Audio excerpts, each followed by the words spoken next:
When discussing the history of a universe, the best place to start is usually at the beginning. However, the beginning of the Great Dark Beyond is difficult to define, as for eons there was no concept of time, and no locality to space against which one might attempt to chart a linear sense of causality. Instead, there were two forces in constant flux with one another, giving shape to a shapeless reality, the powers of light and void, locked in an eternal struggle, a futile cycle of creation and destruction, the swelling and receding tide of existence, a sea of prismatic energy cascading across an infinite abyss, and an emptiness gnawing at it from the inside. It was the fading of the light which caused entropic coalescences, giving birth to these pockets of void.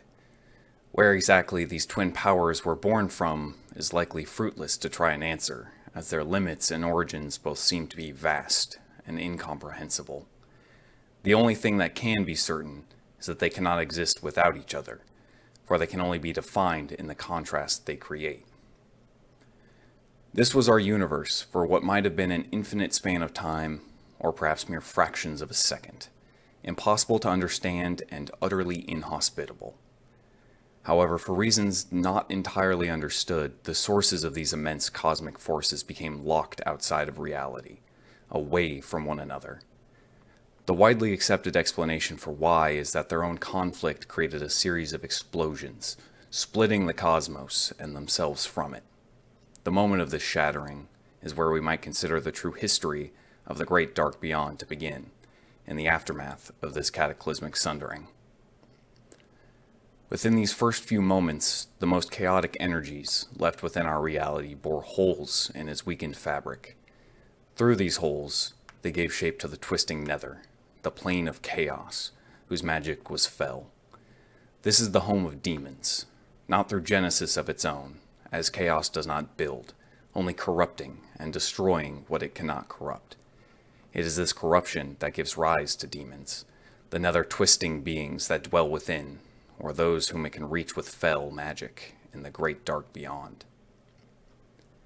Fell magic is tempting by its very nature, but that nature is deception, for it comes at a price. Fell magic is never wielded without a cost, whether to the one who wields it or stolen from another. Fell consumes, not to coalesce, but to dissipate. It is for this reason that the price is often much higher than many novice warlocks might realize, for when there is nothing left to consume, their own magic will consume them instead. A cautious fell user knows that while they might command it, they will never be its master. As light is antithesis to void, order is the natural counterpart to chaos. While the nether writhed and burned, the force of order gave rise to the formation of planets and stars across the cosmos. In a very loose sense, one might correlate order and chaos to gravity and entropy, one seeking to draw the universe together, the other seeking to split it apart. The magic of order is the arcane, mysterious, volatile, and with a will of its own. Where fell is harnessed as a corruption of other powers, arcane magic must be woven by drawing on quanta known as mana. The relation between mana and the arcane has been likened to water and steam. Arcane magic is cast by altering the nature of ambient mana, its evaporation being the catalyst and the energy behind the spell. Without mana, spells cannot be cast. Too much mana, though, can be as dangerous as the fell for an inexperienced mage, causing explosions, tearing rifts in space, or even altering the very fabric of time as it breaks free of the wielder's control. There are places in the Great Dark Beyond where order gathered enough to create the first world souls. These beings were first embryos within worlds, giving rise to life and civilization upon their surfaces. But after a time, these worlds hatched, and the world souls took the form we know them as, titans. With skin of various metals and stone, and pure arcane energy flowing through them, the titans towered over the cosmos as they walked among the stars. Their purpose was twofold: to find others of their kind, and to order and preserve the universe where they touched it. They are few, but great, as is fitting for the paragons of order, but I will save naming them and their purposes for later. As order took sway over the great dark beyond, so too did the power of life. Life is something we know well, but while it is a fluke of nature for us, it was a driven inevitability in the beyond. I think the force of life best shows the mindless will that all of these powers have, driving what they touch towards their own ends, even if they cause conflict with themselves. Think of life as we know it, of the cycle of predation and birth, the constant struggle of what is alive to stay alive, to persist against other life. This is no different in the great dark beyond, and this also demonstrates how these sets of twin forces seem to be in tandem more than opposition, for every lost life feeds the force of death. Whereas life is easily related to our experiences, death is more complicated. Rather than just the punctuation of life, the force of death holds sway over an entirely separate reality known as the Shadowlands, what you might call an afterlife. The Shadowlands complicate the binary connection between the forces I have described up until now.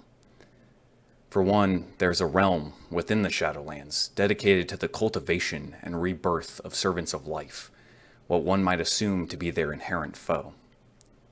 But beyond that, there's a clear ordering to the Shadowlands, beyond what we have seen in the Great Dark Beyond. We know that there were a group of ancient and unfathomably powerful beings, known as the First Ones, who put the Shadowlands into this order. The Shadowlands were not all they touched, as we have been told they also constructed much of the rest of our reality, but how far back and how extensive their influence was is unknown. This is the extent of what we know of them for certain, that they were architects of our reality, that they seem to prefer balance and symmetry, and that their plans are not infallible. Before we move on to the remaining forces in the universe, let's discuss the magics of life and death. Nature magic is what upholds life, usually seen in the form of healing when harnessed, but can still invoke the violence and mercilessness of the wild. In contrast, necromantic magic seeks to reshape the matter and energy that life has abandoned. Where a nature spell might be cast to return a soul to a recently deceased body, its necromantic counterpart would raise the body alone, without the soul that had left it. There are exceptions to this, but their bodies do not flourish the way the living ones do. Instead, they are corpses, with their souls bound inside. Don't mistake that death is evil through this distinction, though. Necromantic magic, just like the void and the fel, is only as evil as those who wield it, and just happens to be more conducive to the goals of those who would bind and dominate, rather than preserve and protect.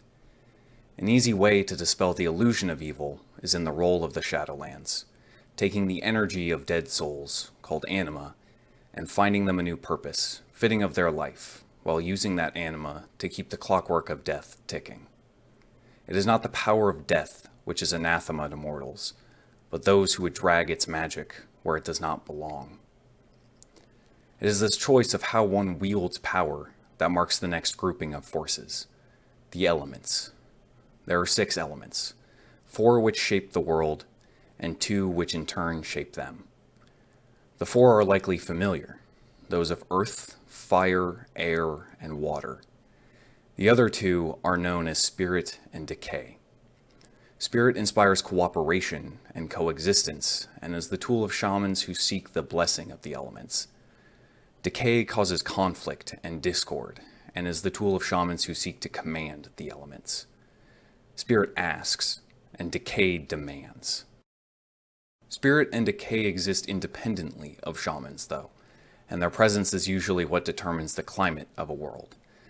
A world rich in spirit will be docile, its elements in harmony, such that life rises on its surface with ease.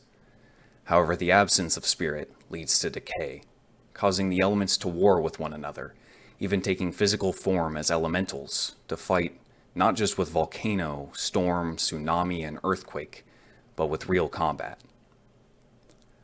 The forces of the elements do not have strict dualities, like the higher forces, but rather have a dichotomy to themselves, each one having a pair of positive and negative traits associated with them. Fire is connected with passion and fury, both emotions we characterize with burning. Air tends towards cunning and madness, towing the line between genius and insanity.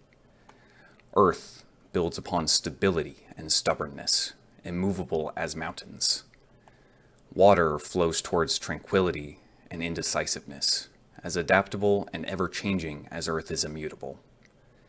Spirit inspires bravery and naivete, giving the strength to continue on even in the face of unconquerable odds.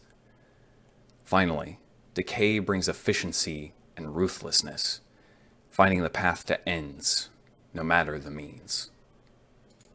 The exact role of the elements and elementals is dependent on location, with different planets and even separate continents giving shape to unique forms of elementals. With an abundance of spirit, these elementals may be mischievous sprites or protective guardians. With the presence of decay, the elements may be more volatile and aggressive, even amassing armies to expand their influence. The elementals and the titans are not the only deific beings in the cosmos, however. There are some beings tied directly to some of these cosmic forces, which I neglected to mention, so let's explore a few of those. First are the Naru. While we are not certain they are born purely of the light, as the titans are of order, we do know that its energy is their entirety. One would be hard-pressed to classify the Naru as living, as their bodies are comprised of floating crystals of radiant energy surrounding a core of pure light that might be considered their heart. Naru are frequently considered benevolent, arriving to aid mortals in need against darker forces, but there is also a darker side to them as well. This story is complicated though, and I will get to it later on once the pieces have been laid to tell it properly. In contrast to the Naru are the Void Lords. Locked outside of the great dark beyond by the rending of our universe, the Void Lords peer hungrily at our reality, desperately trying to consume the existence they so abhor. If they were to ever breach the barriers between us and them, there would be little hope of saving ourselves from their immense appetite.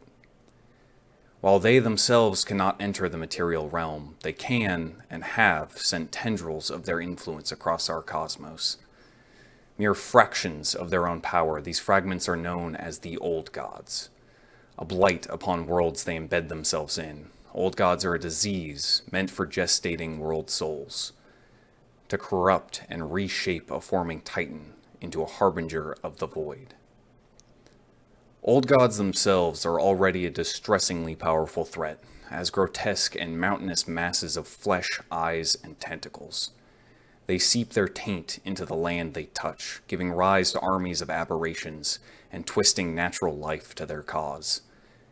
As planet-endangering entities themselves, it is easy to imagine how much more powerful the Void Lords are if these are the slivers of themselves they manage to slip between the cracks in our reality.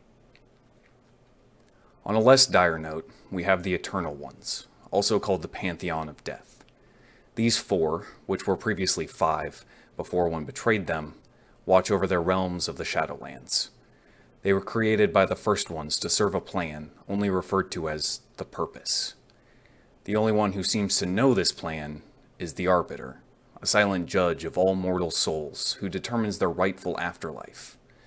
But being mute, the Arbiter will not share her knowledge, if she even truly understands it herself. I've saved the best for last, though. Elune. Elune is a difficult topic to discuss, for much is attributed to her, but very little is really known of who or even what she is. She is very real, though, that cannot be disputed. While many of her blessings involve feats of the light, she seems to as well have a connection with life. Further complicating her exact nature is her association with one of Azeroth's moons, one proven not to be misattribution when she reaches from the moon to cleanse the spirit of a void-corrupted dragon. But the moon itself is not her, as we know she holds influence across other planets in the great dark beyond. There are many hypotheses on what Elune is, And while I will recount some of them, I will not endorse any of these. Ultimately, we do not know for certain. One of the more prevailing ideas with the discovery of the first ones is that she is one of them. We know so little about either, though, I think this is a little hard to prove or disprove. Two similar positions are that she is either a Titan, specifically that of Azeroth, or that she is a Naru. Another fringe one, and you may be finding a theme in these, is that Elune is a Light Lord, a counterpart to the Void Lords. Personally, I think the exact existence of Elune is purposely kept mysterious. In a universe where gods walk openly among mortals, having a deity who works indirectly and requires faith is refreshing. And while some paladins and priests refer to their faith in the light, it's more of a faith in the power of the light than the light itself. I can, and probably will, make an entire video discussing Elune and her mystery. There are many sorts of beings I haven't touched on, but those are the big ones, the ones you might call gods. And while the forces and deities of the cosmos are already complicated when examined in a vacuum, they are far more complex and inexorably interwoven as they clash with one another across its history. However, this primer should help us tug at those threads as we move through the tapestry of the history of Warcraft.